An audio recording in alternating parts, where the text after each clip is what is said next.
Hey everyone, for this episode of The Gathering Spot with Halima, Cheryl-Ann and I eat some good food from the Backyard Smokehouse right here in Edmonton, Alberta, and chat about one of our favorite films of the year, Ryan Coogler's Sinners. Now, I may or may not have watched this 6 or 7 times by now. We do talk about the themes, music, and ask the question, whatever happened to Little Lisa? Be sure to follow The Gathering Spot with Halima on Instagram. Follow us on Spotify, subscribe to Apple Podcasts and YouTube, as well as anywhere else you stream podcasts. The Gathering Spot with Halima was created by yours truly and is an Amila Media production. Enjoy the episode.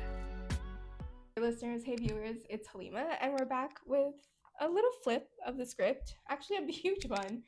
This is The Gathering Spot. So I am joined by Cheryl-Ann Ramden. Hi. And I am Halima Hussein. And we're not twins, we're cousins. So if that's any indication, The Gathering Spot is where we're going to be talking about anything and everything. So as Cheryl-Ann alluded to, today we are talking about Sinners, the movie Sinners. Yay. And I'm excited. So thank you so much for inviting me to this, because I'm like, this has been, oh my gosh, it's been a rough year. And Sinners was just something that I needed. Yes, a highlight for sure. Yeah. So The Gathering Spot is where we eat good food, and it's one of those shows where we have good conversation around good food, because how many times do you end up in the kitchen until 2 a.m. just chit-chatting about anything and everything? Mm-hmm. So we ordered food actually from the Backyard Smokehouse in Edmonton, Alberta, just off the St. Albert Trail. So I ordered the brisket mac and cheese. Cheryl-Ann ordered the hot honey chicken wings and the lotus milkshake. And if anyone can give me recommendations for anything lotus or Biscoff, like that's my jam. So this milkshake is delicious. Thank you. Because originally Sinners was supposed to come out the week of my birthday, so in March of 2025.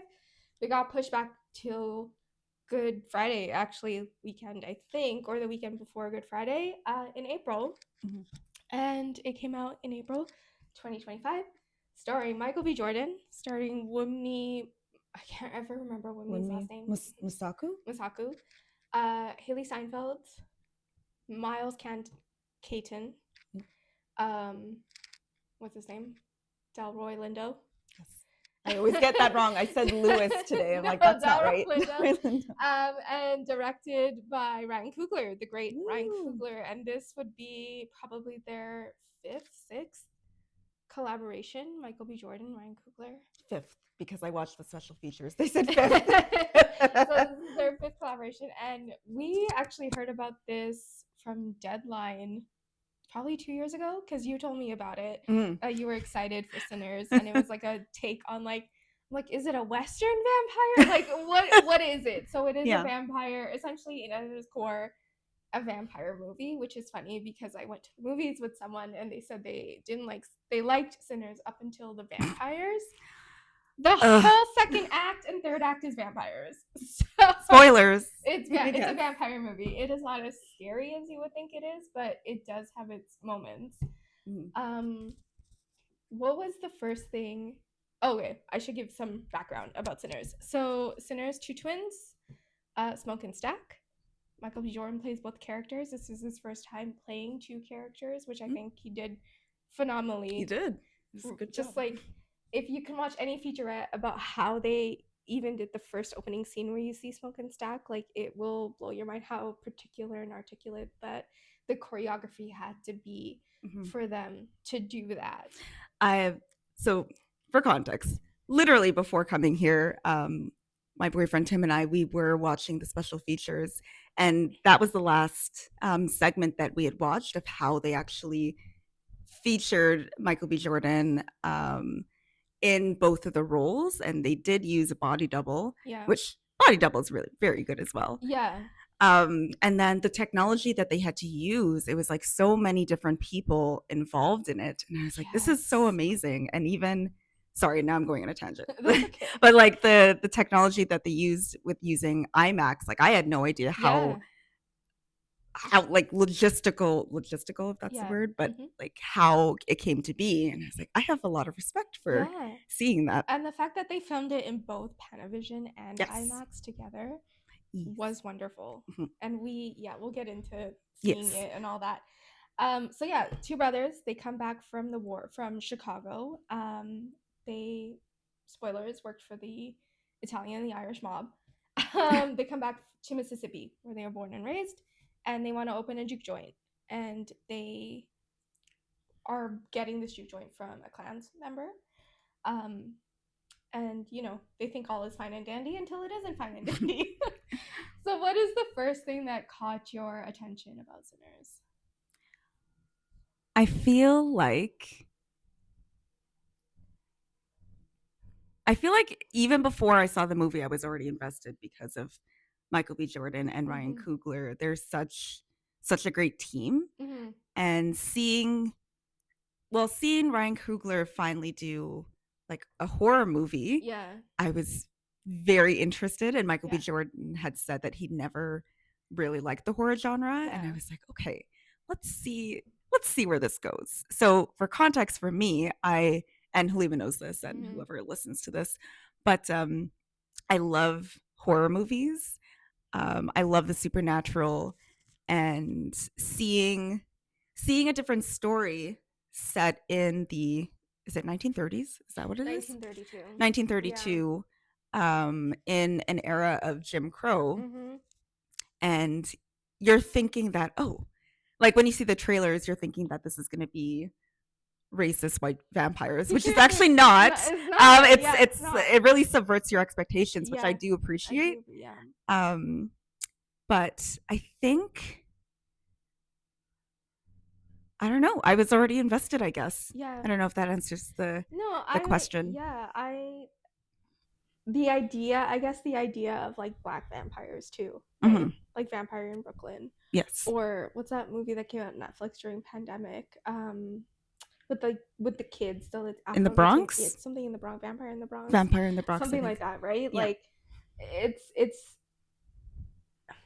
I think what it is as well is because we saw this with Lovecraft, and when we was in Lovecraft, it's like, and we've talked about this a lot, the idea of black characters doing everything and not just a woe is me plight plate piece in the Mhm. 1930s. Yeah. I think that was really cool. What caught my attention was the parallels of the beginning and the end sermon. And by the beginning of the end, the movie starts at the end of the movie. Mhm. And the introduction of Remick in those flashes, especially when he was saying, yeah, the idea of so the sermon itself is talking about sin, and that flash between the devil and Remick being the devil and the sin. Mhm. I thought that was what caught my attention, as especially because it was also a jump scare. Oh yeah. When you first see When you're it, seeing it in the it is a theaters, jump scare. Yeah, it's a I jump did scare. jump.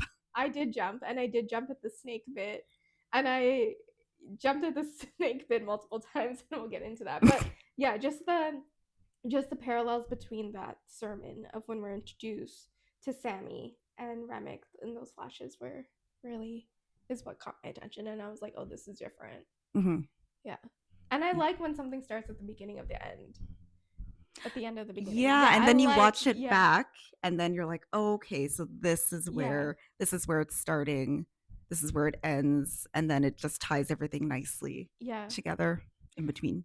Throughout the movie itself, especially in that first act, we get so much parallels for myself. I don't know, you've noticed this as well. We talked about it between the Caribbean and this movie. Mm-hmm. For me, it was the Annie, and she's practicing Ashe magic and hoodoo, and to me, it's Obia. I had that. I had that. That was like one of the first things I was thinking of, Yeah. because if you are of Caribbean descent, and Halima and I both are, you know that in our culture we're raised to believe that Obia it's evil, it's demonized, Yeah. and I honestly didn't know much about it until 2020 actually. Really? Just like going through just learning more about like my culture. Yeah. And actually it's Know Your Caribbean, on Instagram. They're the ones that they do a lot of history, Mhm. and they go through a lot of, um, I guess, things that you don't normally read in the history books. Yeah. And one of those things was obia, which I had to write it down. Yeah. It's a spiritual practice from the Caribbean, rooted in African traditions, brought over through the transatlantic slave trade. Mhm. And it's be- going back to how it's been demonized. Just thinking about why it was demonized, it's the colonial powers Mm. that demonized it, Yeah. and fearing its association with rebellion and Mhm. Black autonomy. Yeah. So that's kind of, yes. Sorry, I jumped on that, No, but I that's got really okay. excited. No, and that's what we were talking about. And like, you know, witchcraft in itself, there's good and there's bad, Mm, right? And like in religion, jinn as well, there's good and there's bad. mm, I think what you do to protect somebody, it's how you use that power. mhm. And like Annie uses it to protect Smoke to the very end. She uses Yes. it to protect him. And I just very and like the also the parallels of like storytellers, because Sinners and the idea, like Annie gives this introduction in the beginning that there's the Choctaw, there's the Philly, there's the griot, and the griot, they are the storytellers through music, and they Mhm. can invoke spirits and Yes. that pierce the plane between the living and the dead. And that is why essentially Remick wants Sammy, because he sees that Sammy has this power, and it's such a beautiful scene. And he sees that Sammy has this power, and he's like, this is why I want this kid. And Remick is the vampire Mhm. of the movie as well.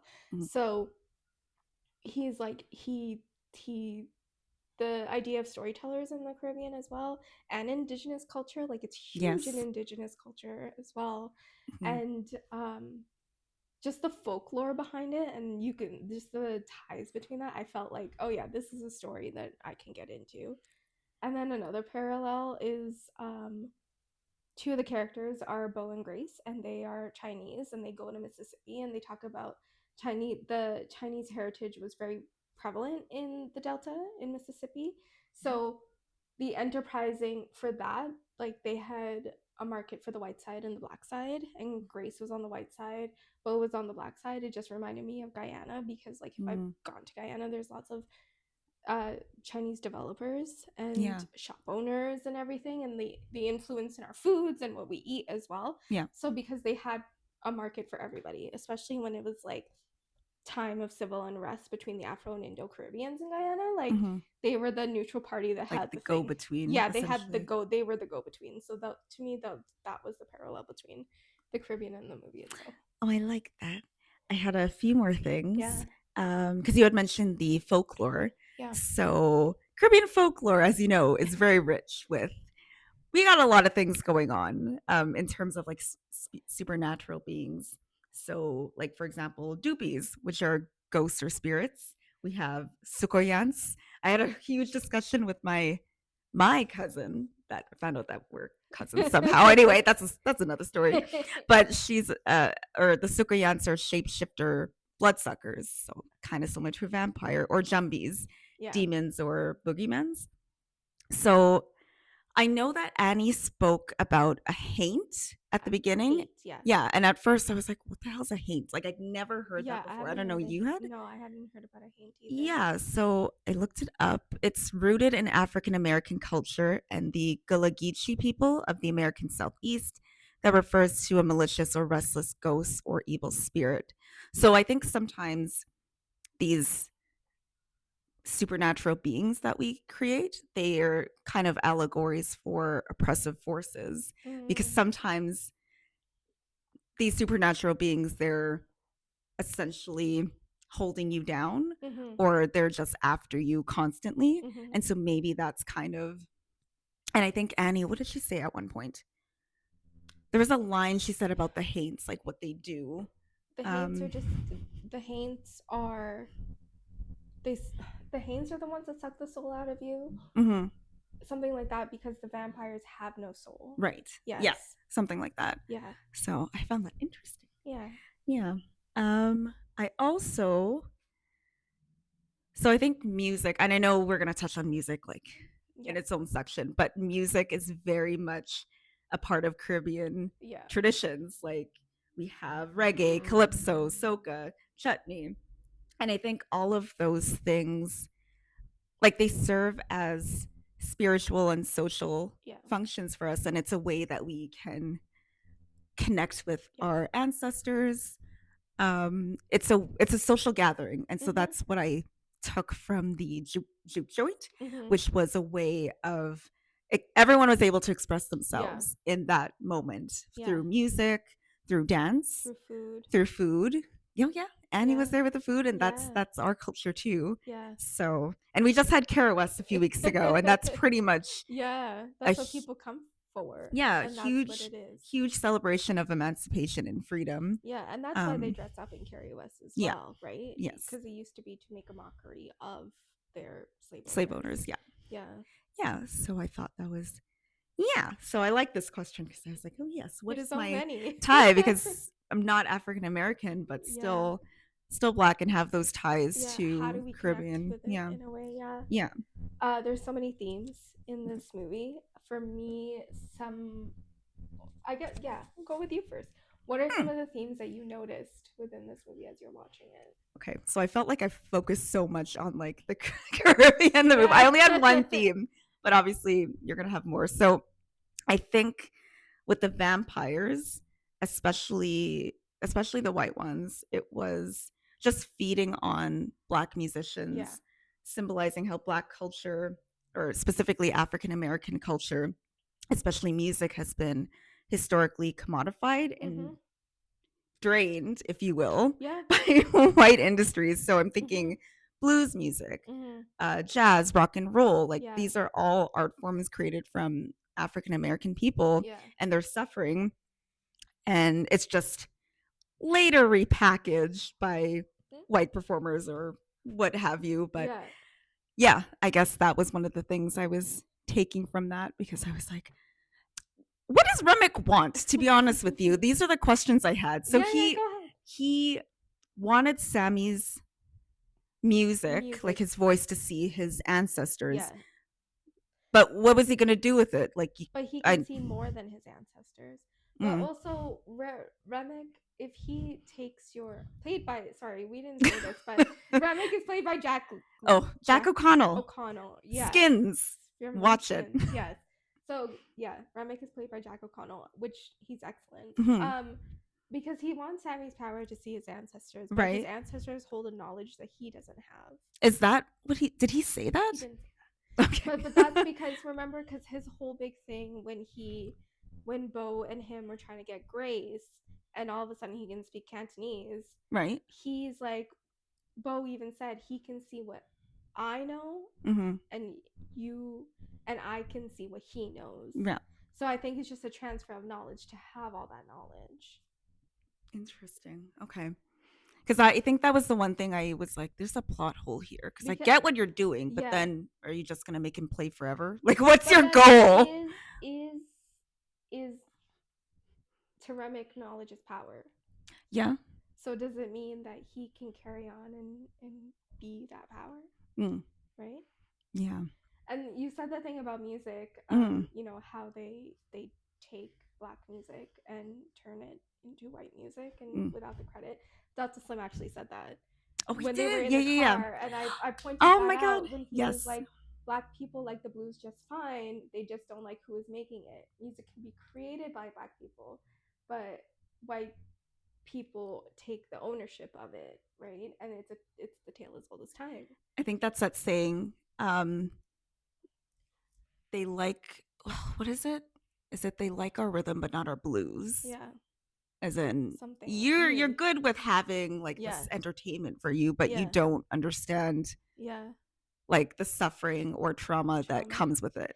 There's a great documentary on CBC and it explores this idea of black music and them not being paid for their dues of black music, and it's called Paid in Full, and it talks to black musicians about that same thing. They like it, they want to take it, they want to use it, they just don't want to give us our credit for it.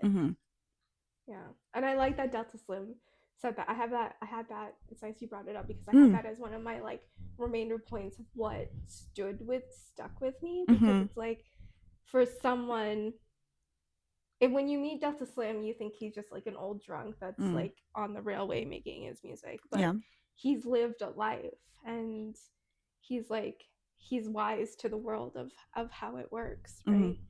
Some of my themes were God and sin. That's a very big thing because they're all sinners in this movie in one way or another.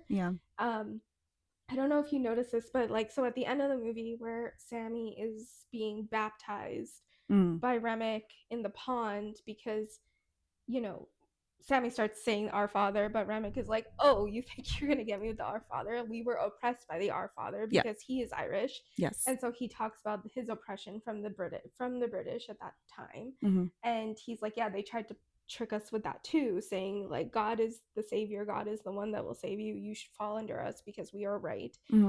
And so he baptizes him 3 times before he decides like he's gonna kill him, and then Sammy is saved literally by his guitar. Sammy, in terms of water, Annie and Sammy are the only 3 that use water in that movie that I noticed. Annie and Sammy. Because Sammy, in the beginning of the movie, when he comes back from his crop share, and anybody can correct me, but when he comes back from picking his crop before the sun rises too, mind you, he splashes himself with the laundry water his mom is using. Oh, okay. And no, I didn't notice this. And his mom's like, "Don't use that water. It's dirty. It'll dry you out." He's like, "Water is water." And then he is dipped in water 3 times at the end. Annie uses water. It's either water or oil when she does the 3 dots. When she opens up Smoke's hoodoo bag, she opens it up and she taps the water 3 times. I don't know if it's water or oil, but in terms of water and the cleanliness of it, and the same, cleanse your sins in water. That's why people are baptized. That's why we make wudu. That's why you do things. It's just a cleansing of it. So Sammy uses water twice in this movie. Oh, okay. For cleanliness. Sin, like the twins are paying for the sin of their father. That's what Smokes says. Like, we were going to move to Mount Bayou where all the black people were, and they were enterprising, and it was great, but all they saw was our father. And so we couldn't move to Mount Bayou. We had to make our own path. Yeah. There's only 2 sermons in this whole movie. So there's the sermon at the beginning, where he's like, the fishers of men who sin, show them the way, music itself being a sin. So his dad, preacher, says like, drop the guitar, and then that to him wants him to lead away from music, but at the end of the day, it's the same thing that saves him. So like, that's true. For it to be at the beginning of the movie, and you're like, why is he holding on to the guitar in this manner? And then for it to be also at the end of the movie, then you realize this is the same sin that saved him. And then the second sermon is Sammy talking about temptation. That was supposed to be the original sermon that he gave. Oh, okay. Because remember, he was like, I want you to help me give the sermon tomorrow at church. Yeah. And then the sermon at church was about temptation, and God will not let you be tempted beyond what you bear. But when you are tempted, he will also provide a way out.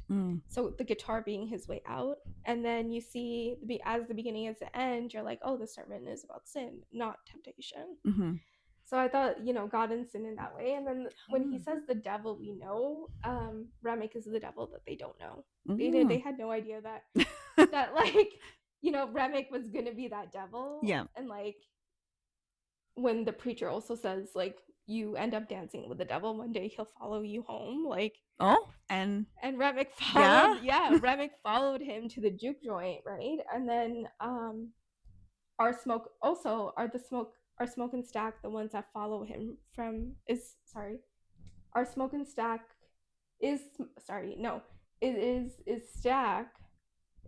Mary and Stack the devils that follow him to Chicago in 1992. Because they're the only ones left alive. And if we're talking about vampires being demons of the night or devils, what does that mean? Yeah. Essentially, right? Other things about God and sin, like the struggle between religion and forging your own path, because Delta Slim has like, they forced religion on us, similarly to how Remick said they forced religion on the Irish. And then Delta Slim like being aware that he is a sinner, because he's like, I get as much corn liquor as I can drink, a sinner like me, like there's no more you can ask for. And Delta's son, like the whole movie, he's almost there for comedic relief, but he's also there to be like, I'm ready to go. Yeah. Right? Like I lost my best friend. There's nothing more that I can do with that. Mm-hmm. Another theme, and I think this movie in itself is a love story, right? Yeah. Because everybody's like Ryan Coogler should do a romantic comedy, sure, but he also did a love story. I mean, there's Mary and Annie, who are the only ones that use Elias and Elijah, their real names. Yeah. Um, you know, Elijah or Elias saying to Annie, like, I love you. I think about you every day. I want to keep you safe. And being safe is with a white man that you can live comfortably passing with because he can give you everything I can't give you. And that line was actually improvised by Michael B. Jordan. There's a lot of improvisations. Yes. We'll come back to that. We'll come back to that. Stack and Mary, like the fact that he was like, I'll save you a room right next to me in hell.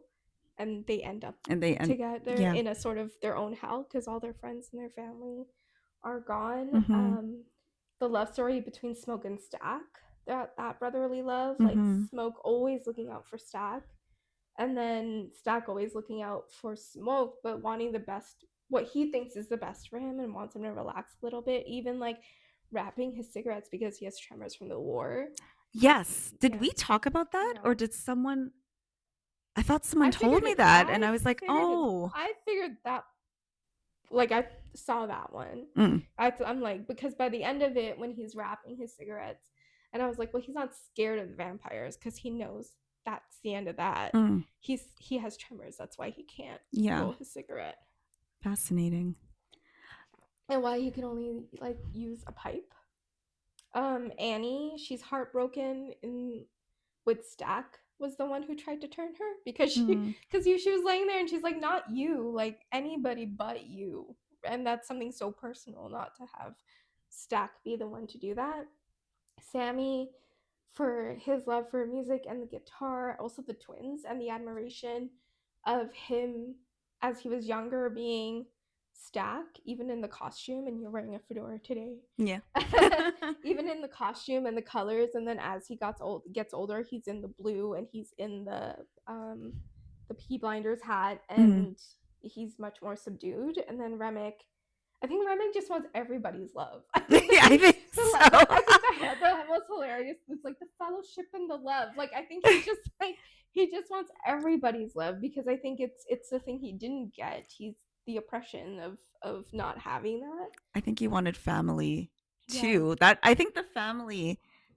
I think that's a huge theme because they continually talk about family, like not just the brothers, but at one point, when Remick and his little crew they come in. Or they try to, and they're like, well, why is she here? About Mary. And Annie's like, well, she's family. Yeah. And then he's like, can't we all be family? Yeah. And because I think also because he doesn't really have family. Like he's, if you think about how old he is, probably like it would be pre-Christianity based on what he was saying. So everyone he's loved is dead. They're gone. Yeah. So he's trying to create that his own family, or seems like a cult, I guess. This seems like or something. But yeah. And then the love for children, because Annie and Smoke lost a baby, and then Grace and Beau. What happened to Lisa? That's okay. That's the one thing that bothers me. I have a point about Lisa too. Okay. What happened to Lisa? Like that was such a big point in the movie that. Sorry, now we're jumping around. But so there's a point in the movie where everyone that's still alive inside the juke joint, they either want to stay inside and live till morning because obviously they're vampires. They can't, they're going to die or leave, right? And then Grace, and for those who don't know vampire lore, you have to let someone inside. You have to welcome them inside before they can actually come inside. And that's a lot of, actually there's things with that too, but hang on, what I'm running. Yeah. So Grace, Beau, her husband, he is turned into a vampire, and he mentions something about maybe we'll go to Lisa, like their daughter, and let's go get Lisa. Yeah. And then that's all Grace can think about is just like my daughter is going to die. I already lost my husband, so Yeah. she lets the vampires in. Yeah. What does she say? Come in, Come, you you motherfuckers. motherfuckers. Yeah. And then obviously violence ensues. Ensues, yeah. But I understood where she was coming from. Like Yeah. she wants to save her family. Like her daughter is now Yeah. probably the only one alive. Yeah. So again, family. Yeah. I understand where she's coming from. It's not a smart thing, It's but not, but at the same time, like, get what are it. they gonna do? Stay there till morning? Like, they're just gonna wait for them until Yeah. they're just gonna wait for them until like the next night comes, Mm-hmm. right? Essentially, and then Yeah. they're just gonna go to the town, Yeah. and kill everybody in the town. Yeah. I think it was better that you killed everybody there, Mm-hmm. and that's the other thing they tell you too in the movie, which I think it's very interesting because like when they change Bo, right, Mm-hmm. and then they all come to the door to be like, we need to be one, we need to Mm-hmm. be a family. See, his memories are my memories, Mm-hmm. and then he says the thing about Peter, whatever his face's character from July. Oh, July Talk? Bert. He says that Yeah. thing about Bert being the nephew of the clan Mm-hmm. leader, Yeah. and that the person that they bought the juke joint from, he was like, you know, why is the door, when was the last time these floors were cleaned? Mm-hmm. And because it's a blood stain, that's where they would do their lynching, that's where they would kill everybody, like, Mm-hmm. so it was a slaughterhouse for black people from the KKK. Mm-hmm. And so that's what Bert tells him, and then he's like, we're gonna go and we're gonna like turn the KKK into vampires too, which I'm Yeah. like, okay, well, I don't agree with this. So why don't you just kill them. So, you know, Bert, they have that conversation too of that's Bert's family. Ugh, unfortunately. But right? yeah. But yeah. now he has a new family, and what Yeah. does that mean? Yeah. So you had another theme about Yeah, letting people in, or I guess letting people into your world, which Yeah. I guess I'm not really sure if it's because it seemed like okay. So this was a black space Yeah. for them Or Black specifically, Joy. Black Joy. And just is it the idea of letting someone in that's not well, no. Actually, let me rephrase this because I'm thinking that based on the time, obviously, like there's a lot of things to consider where if they don't even know that they're vampires at this point, they just know that they're white, and who knows if they exactly what Smoke had said, I think. Yeah. What if one of the men in here is looking at their woman or someone steps on their toes, like something's going to happen. But I think in the thinking about the scene of the musical scene of seeing the ancestors and descendants of everyone inside, even it's not just the black people inside, because you see the ancestors of Grace and Bo, like so Chinese folk dancer, and it is very inclusive of everyone and different cultures coming together to celebrate. I guess my original theme didn't actually work. So I guess it's just like the inclusive kind of space. Also, I think, you know, to be inclusive, what does that really mean? Especially when we've grown up in white spaces our whole lives. Yes, we can be inclusive to everybody, and of course we are, but we don't need to make a space for everybody. Yes. And Thank you. They also don't need to make a space for us, right? Because as minorities growing up in white spaces, we're always having to fight our way into these spaces and make our tables, right? And as much as we're like, yes, come to all our events, of course, come celebrate, be allies, we love it. But what is your intention? Is your intention to be an ally and come party and have a good time and drink some corn liquor?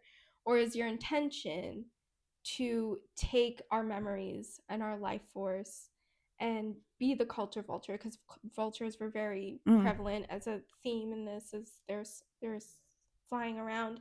Or be a culture vulture and take from us, even though we were so kind and considerate to invite you in. I have another parallel for this. It's going on right now or this weekend. I don't know if you saw, but I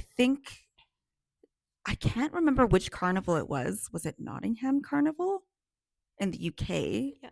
So again, carnival is supposed to be a space of celebration and joy and resistance. And there was something going on where these individuals were just, I don't know how appropriate this is. Did you hear about this? I didn't hear about it, but I think what you're saying along the lines, don't come in and make a mockery of what we work so hard to accomplish in spaces where people don't look like us. Yes. And then exactly that. And then because that, like, people already have their like impressions of what carnival is, and it's not necessarily what you think it is. Like I think I remember, maybe we talked about it like years ago. There was, I don't know if she was an Edmonton journalist, like someone had wrote an article on carnival essentially, and they were saying it's disgusting, it's this, it's that, and it's like, you don't know the history of what this is, and you're coming into this space, and it's just, I don't know. No, I agree with you. It's taught, and it's the same thing. Like, we've been to Comic-Con, we've been to Edmonton Expo, I went to Calgary Expo, and they actually have signs that say a costume is not consent. Yes. Yeah. Right? And so people, if you go to a carnival, you go to Cary West, you go anywhere, the costumes are very representative of the Caribbean, and some costumes you have more skin showing than other costumes. And people think that it's a way of like, oh, they're just, they're just twerking, gyrating, they're just doing this. Right. But like, twerking and gyrating are cultural dances that ancestors did to communicate heritage, to communicate language, to communicate freedom, to communicate joy, to communicate family. Like, that is what in essence those movements are, right? To give praise. Right. And like, through time and through misunderstanding and through uncomfortableness, people have construed the message to make it less than it is, what it was originally. right? Yeah. So that's basically it. So anyway, I guess you can look up what happened. I'm not gonna talk any further on it, but it was just very disturbing and just disrespectful is the word. But anyway, so how many times have you watched Sinners? How many times have I watched? Okay, so technically 3 times in theaters. Yeah. Once in IMAX with you, so that's the third, and then 6 times maybe, just not in theaters, but on DVD and whatnot. 6, same. 4 times in theaters. Yeah, you saw 4. This is Halima's Mad Max. IMAX Road. IMAX included. The first time I saw it in theaters, we sat so close to the screen because my friend, the map was being weird. So we sat so close to the screen, I couldn't really see it. So technically I was there for the vibes. But the other times I saw it, then I saw it in IMAX with you. The weekend before we saw it in IMAX, I saw it with Kelsey because it just hit Crave, and we just wanted to watch it together. Let me just say, for Crave though, because you need to upgrade your Crave to watch it, apparently. Yes, you do, because we tried to watch it today before coming, and then it said upgrade to watch. I'm like, I'm not paying $23 for this. I'll watch it just fine. No, I have the Blu-ray. Oh, okay, yeah. Yeah, because you're probably playing the $23. Sorry. Okay. And then I watched it today to just recollect things. Yeah. So 6 times. 6 times. What are your favorite scenes of this movie? Yay. Okay. So I have a couple. We probably have the same ones though. But the juke joint musical history scene, I love that scene because it looks like I don't know if it's actually a one shot. It is a one shot. So for those that don't know the intricacies of film, one shots are very hard to do. You need to choreograph. So they needed to choreograph the dancers. Everyone has to hit their marks, and they also had to film with the regular cameras and IMAX cameras. The Panavision and IMAX. Yeah, and then I think initially in watching that scene, and also if you don't have a body double for Michael B. Jordan in that scene, he has to quick change in and out of scene. Yeah. Yeah, so He's that's not really pretty in it. crazy. He's only in it to like a couple seconds. Mm-hmm. Yeah. Crazy. But Was we I were gonna say? talking about that scene, Mm-hmm. and I said when I first saw it, it took me out. That's what I was going to talk about. Yeah. That one part. Was it the guitar? It was not the electric guitar. It was the DJ. Okay, mine was the electric guitar. Yeah. And I was like, "Oh, where's this okay, future." And then you see what's going on and I'm like, "Okay, it does flow." Like Yeah. when I was listening to it though, I was like, "Something's off." Like for a couple seconds. I know I talked about that with Tim's cousin too. Yeah. But the scene as a whole, I really enjoyed it. And I love the scene where Sammy's voice is piercing the veil. Oh So my God, everything it's is burning and beautiful. it's actually burning. Like Yeah. there's so much practical At effects. first, I thought it was actually burning. Like at first, I was like, "What's happening to the Yeah, juke yeah, joint?" you're like, what's going on? Like, did they Oh not my check gosh. the juke joint? Right. And then it pans. Like I love shots of when you can see people's backs towards something. Yeah. And then you see Remick and Bert and the wife. Yes, whatever her name is. Her name. Yeah. And I love that shot because he can see what we had just seen, and obviously the other people inside cannot see any of this, and it's beautiful. Because you see that he does pierce that veil. Yeah. It is a visual representation of also hell, because it is fire, right? For the sinners. For the sinners. It is fire and brimstone, so like you do see to what his father thinks is a representation of hell to burn it down. Ooh. Yeah. And then eventually everyone does die inside, which is actually really terrible when you think about it. But yeah. Think about it. Yeah. Everybody does, yeah. Oh my gosh. My second, you know this, the Rocky Road to Dublin. That one too. Listen. Okay. This ties in. It ties in because so I've always appreciated Irish culture. Yeah. And I really love seeing it. And I think seeing that scene, I did realize that he was Irish. Yeah. Because he had an English American accent up until that point. Yeah. Yeah. And I was like, oh, this makes sense. And there's musical cues, like when he's giving the medallions to Mary, and she's like, what kind of money is this? Yeah. And it's like, it's older than anything that they have seen. And you can hear there's the Irish music when he's speaking. Yeah. But I guess for me, so yes, Irish history. I think you've already touched on it. It's deeply rooted in colonialism when Ireland was ruled by the British for centuries. Mm-hmm. And I think with Ireland comes a lot of resistance, survival, and just there's a lot of parallels between Irish people and Black people, which a lot of people don't realize. And also because a lot of Irish people came over here, they were not considered white. Yeah. And I have this quote because I didn't. So Irish immigrants were not considered white and were sometimes referred to as Negroes turned inside out, which I've never heard before. I've never heard that before. And I was like, what? Because they weren't considered white up until a point. Yeah. And that's why like race in general is just a construct. Yeah. But there were so many parallels of just their culture and why they are the way they are today, where in today's world they're very vocal against the genocide, apartheid that's going on in Palestine, because they understand oppression and they don't want it to happen to another country or people. So love that for them. Also, I will say this. I love the Celtic Women. Jasmine and I went to their concert years ago. I was the only Black person there. And I've always liked river dancing. And they came apparently like 2 months ago and I didn't see. So, okay, one more thing. Yeah. Tim is also Irish. I was very excited for that.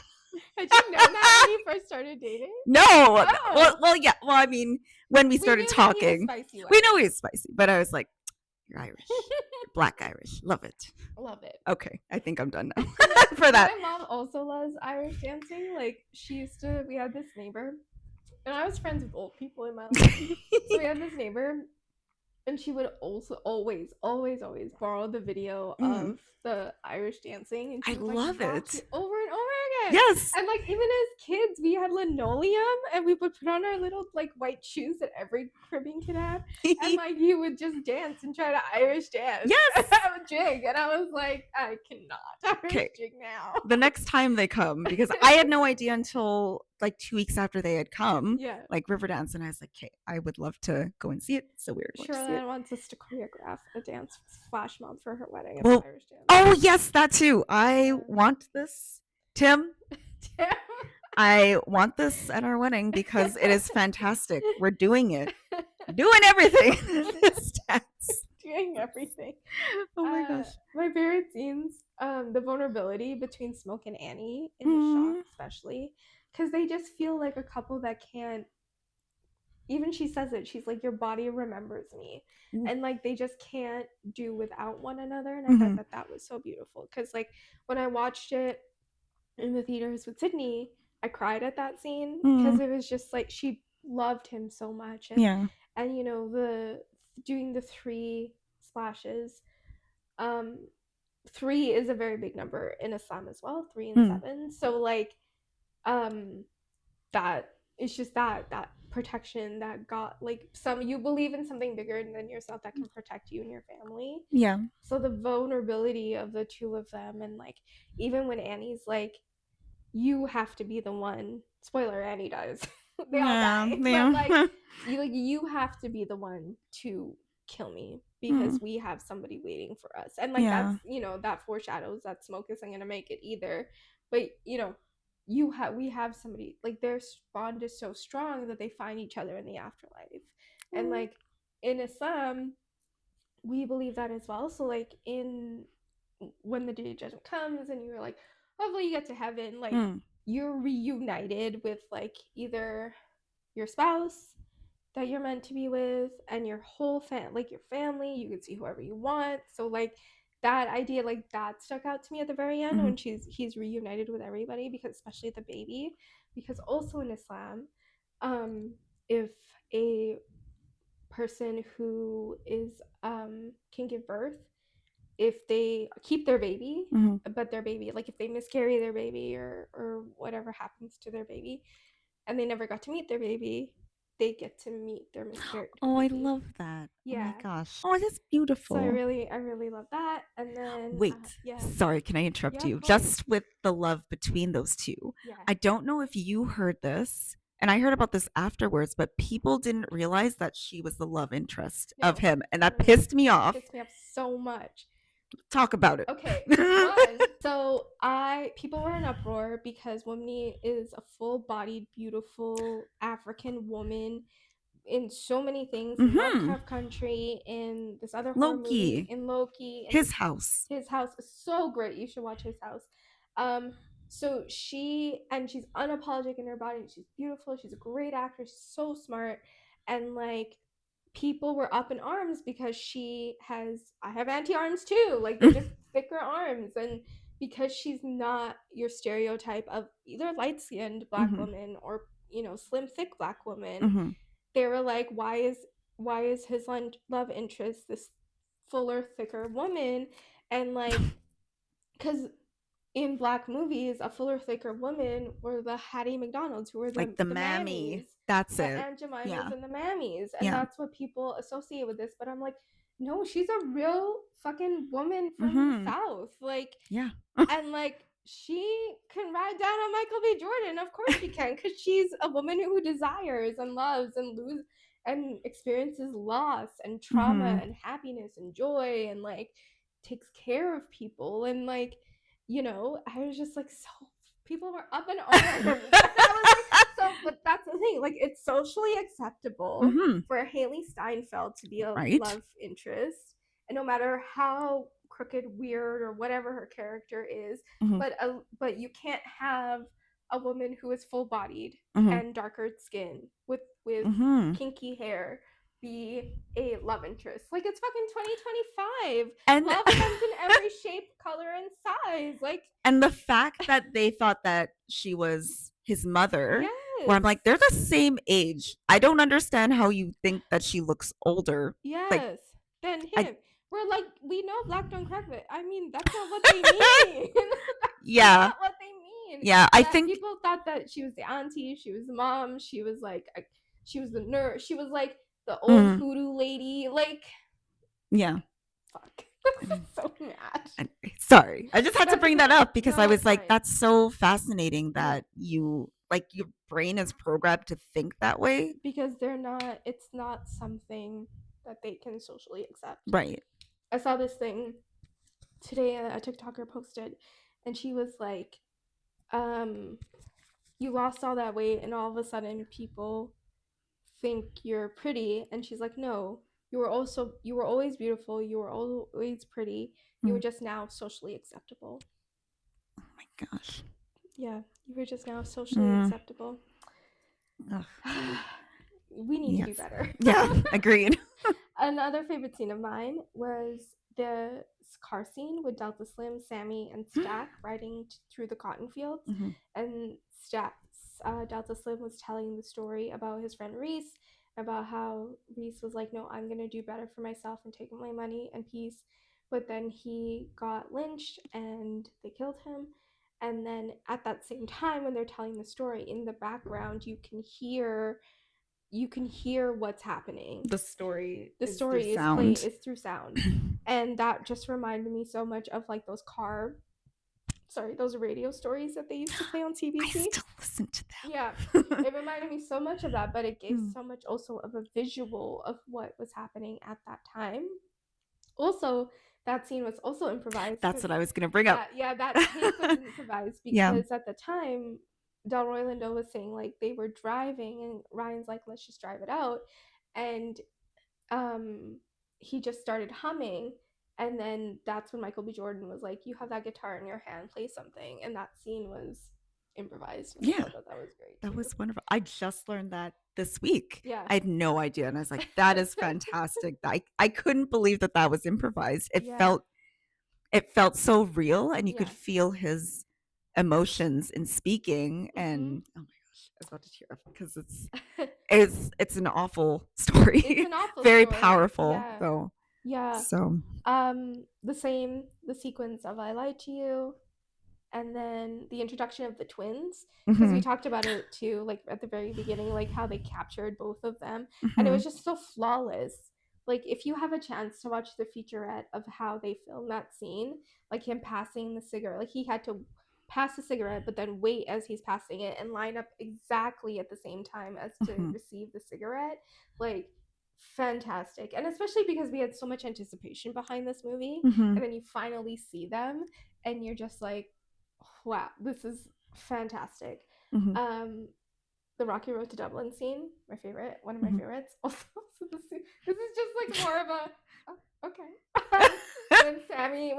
when Perline gets there, and Perline is a married woman, so her sin is adultery, and I guess it was Mary, but so Perline gets there, and Perline's like, you're their cousin. She's something about like a nice young man like you or something like that, and he's like, I ain't that young, and I ain't always that nice. I was like, ooh, I think I think I need to start dating young men now. Oh my god. I was like, oh, Sammy, that's nice. But Miles Keaton has a deep voice, so I think that's why. That's probably why. How old is he? Oh, he's a baby. He's like 20 something. Oh my god. 21. Okay. Yeah. Well. Also, that's Miles Keaton's first acting role. Yeah. The musical musician, encouraged him to take the role, and he hadn't played guitar before this either, and he loved guitar. Learned that in the scenes, the behind the scenes feature. I did not know that he didn't know how to play the guitar, because I knew he was a musician, but then learning that he played his first role. I can't even speak. No, it was so good. It's so good. Which characters do you see yourself in? Wait. Sorry, I had more scenes. I just had one more scene.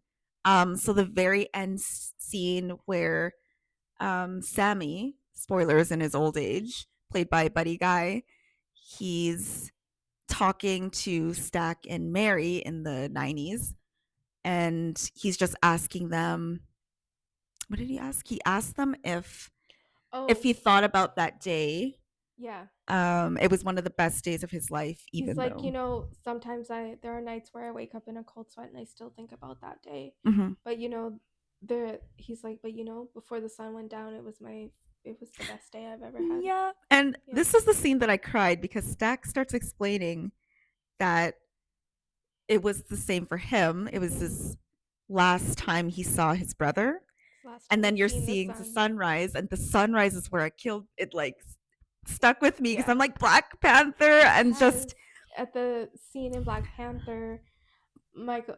So in the first one, Killmonger, Black Panther, who's also played by Michael B. Michael B. Jordan. Jordan is Killmonger. Rest in peace, Chadwick Boseman. He was Black Panther. So the whole premise of is like his dad always told him about the sunsets in Wakanda and that they were the best sunsets. So before Killmonger dies, Black Panther takes him up to the top of the point to see the sun set. So this is where he sees the sunrise with his brother. Yeah, and just saying that this was where they were actually free. Yeah. This was the only day that they were truly free in Yeah. that juke joint with all their loved ones having black joy and resistance. Yeah. And I look, it's Now happening that again. you and now that you say that thing about the freedom, Hmm. um, Killmonger's character in Black Panther, he says, "Don't bury me in the ground, bury me in the sea," because my ancestors knew that being buried in the sea was better than slavery. Hmm. And that was an And improvised that line too, that but was I improvised. think he Okay, I improvised didn't know that line as that. I well. love that line. Yeah, Oh yeah. my gosh, Michael B. Jordan, get you this your man. Oscar, my God. Yes. Which Oh yes. characters do you see yourself in? So I had a few. Yeah. I felt I felt like I saw myself in Annie. Um, just with all her the spirituality and all that. Yeah. I too have like over the last couple of months, or I guess it's fine now, but the last couple of months, I felt very lost, and um, I yeah, I'll be very honest, I was feeling depressed just with everything going on back to back. It was compounding into everything, Mm. and I understand now why people seek religion or Mhm. spirituality because yes, I too was seeking that spirituality and that comfort. So I think I mentioned to you, Cindy and I went to that witch Yeah. market, and I was like, "This is amazing! Like so much community, like very inclusive. I guess that's the theme today of being Yeah. inclusive, and just finding something that kind of brings me joy. Um, so yeah, just because normally, I feel like I'm not always the person that people come to with their problems. Mm. Or I guess, sorry, how do I say this? Um, People come to me and I try to be there for them and try to Mm. give them support in what they need. Um, and I feel like Annie's very much like that too. She Mhm. was trying to just help Smoke Mm. with the hoodoo, but Mhm. also just being that emotional support, Mhm. which I appreciate. Mhm. I don't know if that any of that made sense, but No, I think it does. Yeah. yeah. And I think I'm a little bit of Smoke and Stack. Mhm. So Smoke, he seems very focused Yeah. in what he wants, and he just will do it. Mhm. Um, I am that way, Yeah. but Stack, yeah, I'm a little bit of Stack too. Yeah. I'm a goofy person. You know, I'm a little weirdo, and That's okay. yeah. Yeah. So I guess Yeah. just both of them. Yeah, I'm both I'm Smokestack. You're smokestack. Yeah. I had the same characters. Um, Annie, in the sense, I think also a little bit of Mary, because where do I Mm. belong?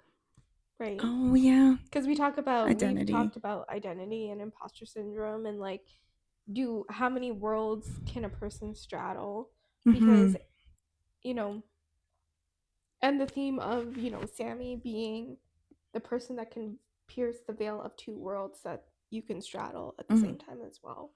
Yeah. um yeah, Mary's very much like, but I'm what percentage of that is black. Like her grandfather was half black. Yeah. And her mother was passing, and then her character has that in her.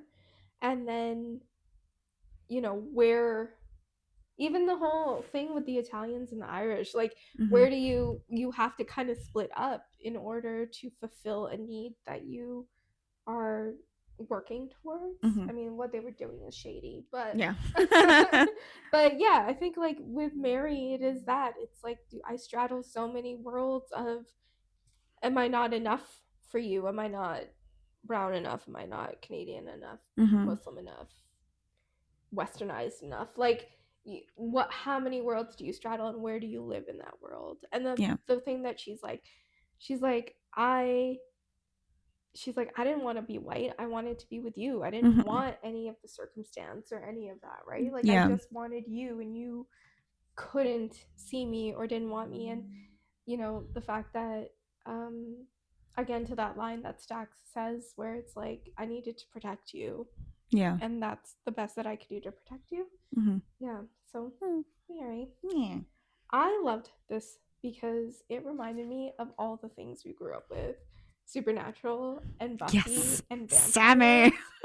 Sorry. And like for our generation, being raised on sci-fi and like Interview with the Vampire and Queen of the Damned and like all of these movies that straddle that line of modernism and vampires, and then this movie, like Ryan Coogler gave us black vampires, like, and vampires that are women that are full-bodied and are strong, with like Grace, Mary, and Annie, like strong women, and women who either identify as women of color or are women of color, and like just the, they weren't damsels in distress either, right? Like Mary's like, yeah, I'll kick every one of these. Oh, I love that line. You taught me how to fight. I'll beat any. What did she say? I'll beat any bitch up. Yeah, or something like that. I'll beat any bitch up in here. Okay, I'm a little Mary too. Yeah, right. Because Mary is that fight. I think Mary is that fight, and Grace is that fight when it comes to her family, and Annie is that fight when it comes to her love and what she holds dear. And I think I loved it so much because of that female presence, and they weren't afraid to own like who they are and their sexuality and like where they stand, and taking charge. I loved that so much, and their men loved them too. And their men love that they were independent women that could help them, because like fucking without Annie, they would all be dead. 100%. They would all be dead. That Perlene didn't want to eat the garlic. I was like, fuck, it's a clove of garlic, man. Okay, can I just say, in thinking about all the characters, Perlene was my least favorite character. I like that actress. I was like, I don't know what her backstory is, honestly. I think she was one of the least fleshed out characters. She's just bored and married. Yeah, she's married. That's all I know. Bored and married. That's it. She's just bored and married, and she just wanted a young man named Sammy. Yeah. Yeah. Yeah. Yeah, I loved it. I loved it so much I saw it 6 times. Like, yeah. And it's just a good movie, and I feel like we haven't seen like a good vampire movie in so long. The most horror films, they always, and I guess more so after Get Out, or sorry, before Get Out, they would just have stereotypical black characters. They're underwritten, they're just undervalued. But Sinners flips that around, and now it centers black voices, black history, black survival. And yeah, not stereotypical. And music plays a huge part in that. But, and I guess, I don't like comparing it, but just similar to Get Out, Candyman, the new version of Candyman, His House. Yeah. His House. It uses horror not just to scare, but to speak about something. And I think that's what I appreciate is not just, this is scary for scary take or gruesome for that. It's speaking about something. Yeah. And if this doesn't get nominated for an Oscar, fuck y'all. Yeah. Like, I don't understand. if Get Out can be nominated, I think Sinners is a better movie, quite frankly. Yeah, I think it tells a different story in Mm, a more sci-fi way. I liked Get Out, mm, obviously. I mm. thought it was great, and Yeah. Jordan Peele kind of like Open the door. opened the He door and did. broke a new mold for horror and black storytelling, Mm-hmm. which I love so much, especially for this generation. Yeah. Because he took what the past generation did and just like, thank you for these steps. Mm-hmm. Let me take it further. Yeah. And that's what he and Ryan Coogler are doing. Like, let me take it further. They both have an interview together. I have to find it. I don't know if it's together. I feel okay. like it is. I will find it.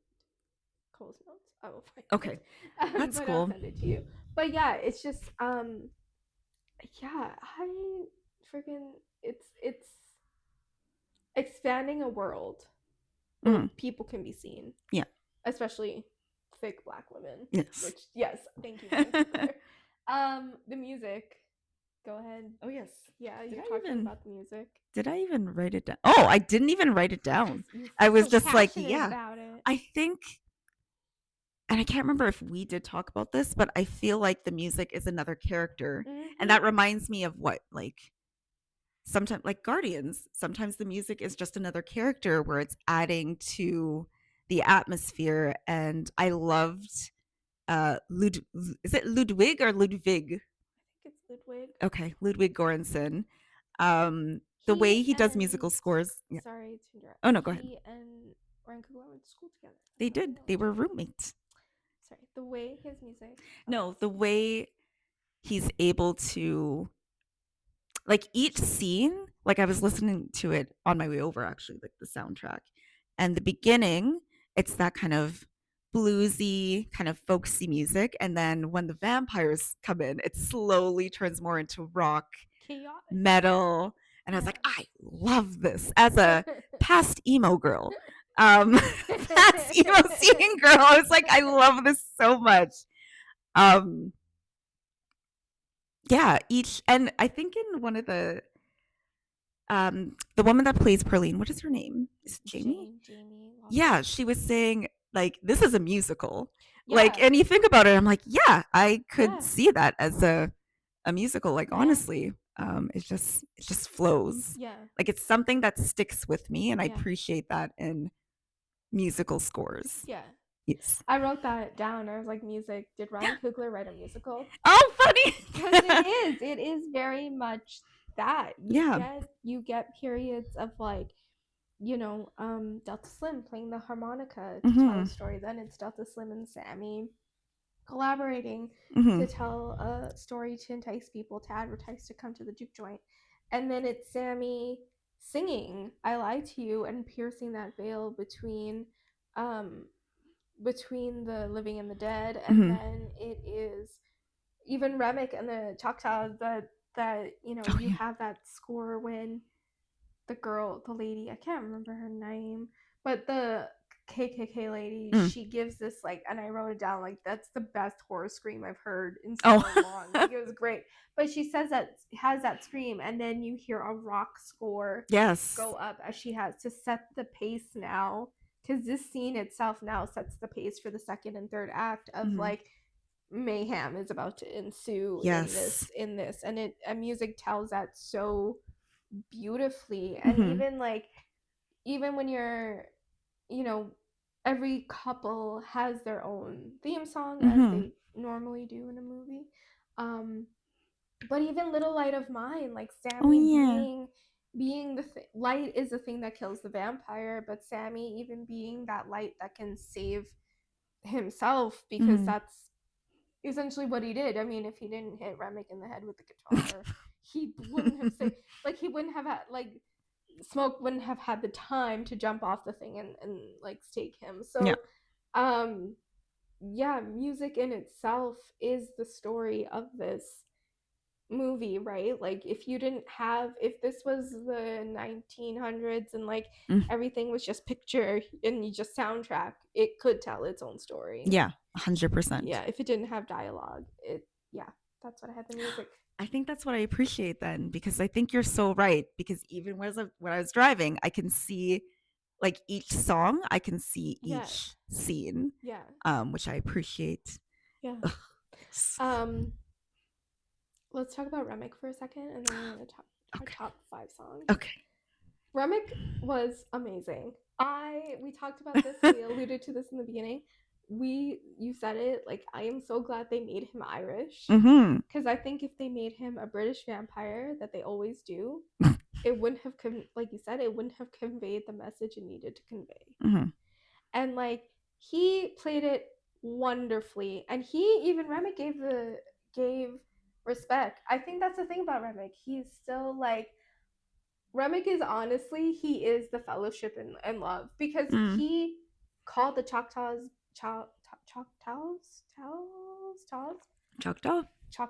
by their name. He didn't call them Indians, he didn't call them natives, or like slurs, or whatever derogatory term. He gave them the respect that they needed. And like, when he was like, the part where he's like, "Sir, I would never." Oh, this all because we. Is it because we're this? It's like, "Sir, I assure you, we just want to have a good old time." We hear tell of a party. Okay, that's also my favorite. Oh, pick poor Robin Clean. I can't believe I didn't say that. Yeah, and anytime I do the little dance. Okay, yeah. So like, Remick in himself is such a strong character that, for Jack O'Connell to come in here and be like, "I'm just a player learning from Ryan Coogler and Michael B. Jordan and Delroy Lindo," and he held his own quite beautifully. He was like, "I'm like this, the Remick story that apparently they want to do. Don't do it." Oh, wait, what? No, because people are like, we need a prequel to how Remick got here, and like. Oh, I kind of want to see that. Yeah. I want to see it. For me, everybody's talking about a sequel. Or a book. Right. Everybody's talking about a sequel, but for me, where I stand, it's like, this was just so perfect. Don't touch it. That's true. But that's how I feel. I want that. I didn't even think about that. I want that. Give me it. Give you the Remick. Even if it's book form, I'll read it. Yeah. Comic book form. Comic book form. So yeah. Cool. Yeah. Yeah. Okay. I think that would be so cool to do a comic book form of that. Get on it, Tim. Please. Please. Get on it, Tim. But yeah, Remick, he was great. And he is who he says he is. He's like, I'm honestly not here for anything but just to take over the world. Because he's like, which brings me to a point. What side are you on? Are you on the vampire side, or are you on... Oh, the vampires. 100%. Yeah. If I were in this time specifically, I still wouldn't have any rights. I feel like he said that he was going to attack the KKK. I'm like, I'm with you. Yeah. Let's go. Let's do that. Them, or are you turning them? Because if I am attacking them. I am not turning anyone. If Remick is turning them, you're giving them more power. That's true. But would they turn into like Burden? What is her name? Would they become like that? If they became like that, fine. It seems like once they become vampires, they're, I don't know. Yeah. They're more I'm curious. Because when they become vampires, they're very much like, we're here for the collective group and there's a bigger vision. Yeah. Put your racism aside. Yeah, that's maybe. We're here for allyship, fellowship, and love. Yeah, that's a cult. Oh my gosh, he tricked me already. It's a cult. Yes. Because we discussed this, and I'm like, you know what? I'm with the vampires too. They fucking killed everybody at the end of the day. Everyone. And like, what are you gonna do? Your whole posse is like living out their lives without you now. They're gonna die. Yeah. So I could understand why Mary, she wanted all of them to turn so they could all be together, and she was devastated when Annie. Yeah. Killed Annie. Yeah. But also at the end of the movie where they have the mid-credit scene, and he's like, there's still time for me to turn you, when he's gonna turn older Sammy. Yeah. Sammy's like, I've lives through this trauma enough. I don't need to be a 82-year-old I want vampire. I don't want to be old, and And you a should have turned me vampire. when I was young. That's what. Yeah, like I don't want to be this 82-year-old vampire that's like in this world by myself. Like all my friends are dead. Yes. Also, I watch a lot of vampire horror, and the Interview with the Vampire, the new version on right now with, I always forget his name, but he was in Game of Thrones. Love him. Oh, as Jacob something. Right? Yes, because he's a rapper too. I think that is fantastic too. And just thinking about being like a black vampire during those times, I guess you still technically didn't have any rights. But I would go off. I would just whatever. You can go off, but you also live long enough to be like, yeah, bitches, I got rights and money now. Yes, and I can turn you if I wanted, but they never do. It makes me mad. Anyway, who would you side with? I'm on the side with. This is hard. Like, I'm on the side with the vampires only because I know they would kill me because fucking Grace let them in, and eventually they would kill me. Because what would happen with my family, right? Like, or do I die? It's very interesting. Like, do I die?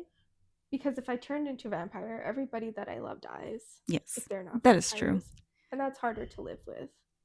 To be old with no friends is harder. We'll get friends. We can travel. With new friends. I'm just thinking of like Buffy. Oh, yeah. Angel traveled. Spike traveled. They all traveled. They had so much crap going on. I remember Connor. And maybe you can have a little companion.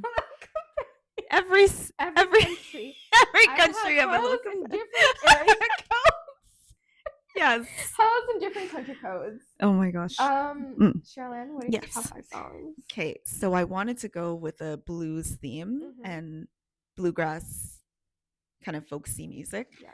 Because I think the music that I wanted to choose, like, I'm obviously the whole soundtrack of like Sinners, but yeah. And I think I've already done a few songs that are blues focused from our Supernatural podcast. And I was like, damn, I can't reuse those. So I have Delta Ray, Bottom of the River. If you watch the video, it's very, very witchy, very, very creepy. So I like that. I have Dave, Chris, and Mr. Foster, Oil and Water.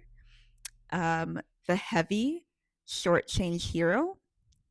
This one, I was going through my Halloween playlist and I was like, okay, let me get something. Godsmack Voodoo, which I have not heard since that show Fear. I think it was called Fear. It was like on either YTV or Much Music or something. But anyway, it's a bop. And I have Swamp, Don't Say Goodbye. So yeah. those are my picks. I have the Smokestack Twins from Ludwig Göransson.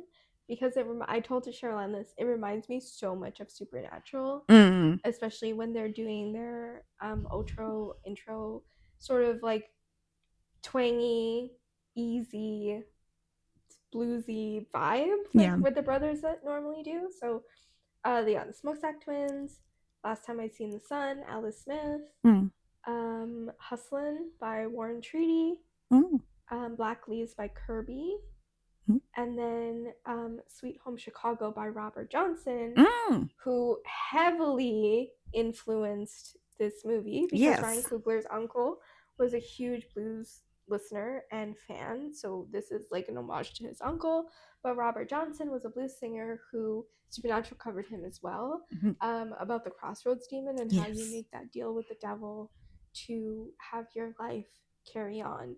So would have young Sammy made that deal with Remick the devil to have his life carry on. But it's like he turned out pretty great. Like the guitar was the thing that saved him. And then he opened up his own juke joint or his own blues club. So Sweet Home Chicago. And he ends up in Chicago at the end of the day. Another thing about Chicago is very interesting. Like Sammy was like, I should have gone to Chicago without you, because some lines stood out to me, and that one line that stood out to me was like, Chicago ain't nothing but Mississippi, except with tall towers or something, like skyscrapers or something like that. So my last notes are like Sammy was up before the sun, so technically like he saw the day before the day even started, and like when he was in the cotton field picking cotton, he was up before everybody else picking cotton, and then so he could get his quota done. Yeah, also my last note, what the fuck happened to Lisa? Yes. What happened to little Lisa? Plot hole. Okay, I have another plot hole after this, but that was the whole point. Like, what happened to her? It was such a big deal for Grace to go save her, and she had a sour face on the whole yes, scene to save her. Like, Lisa looked pissed off the whole time. Yeah, she was just like, "Who is this? What is Smoke doing here?" Yeah, she was miserable the whole time. Actually, they should have turned her ass. I saw Kelsey, Lisa the vampire hunter. That's what she turned into. Her ass was miserable the whole time. Yes. Even when her parents were going, she didn't even say bye. Yeah, see? The other plot hole I had, or I thought it was a plot hole because I thought it was odd. So the KKK, they came in the morning. Yeah, to kill them. Why wouldn't they just do it when they're all there? Like, it's a slaughterhouse. Obviously, I didn't want this to happen, but I just didn't think it was logical of them to do it in the morning. When did they think people would sleeping there? Still be there, partying till the morning, maybe. Anyway, but that's I get it, because a lot of them are sharecroppers. They would have to be on the field before like early in the morning, right, to start their quota for the day. Yeah. That's why it didn't make any sense, but it's okay because I wanted Michael B. Jordan. That's another favorite scene, actually. Just taking out the KKK. It was fantastic. Because I wasn't expecting that, actually. He was like, he sat there and his tremors started, and then he was like, "Fuck this! I'm taking off my hoodoo bag," and then he's like, "Boss." It was like a whole like scene, just boss, and like there is one continuity error. So he gets shot from the gun from the car. And then you see the bullet pierce his kidney or whatever. Yeah. But before that scene, you see that spot on his shirt prior to him getting shot. So that was just my only continuity thing. I only kept it quiet till now. That was the only thing. Kept it quiet. I was watching and I was like, that don't make sense. But I see those things, but I don't tell people that because people are like, fuck, just watch the movie. It's fine. No, that's something okay, wait. I'll talk about it after. It's fine. It's not about this movie. No, but Lisa the Vampire Hunter. Yeah. What's going Yeah. It's fine. Thank you, Cheryl-Ann, for going on this memory lane with me. Thanks, cousin. Little Lisa the Vampire Hunter. Yeah. Bye, listeners. Bye.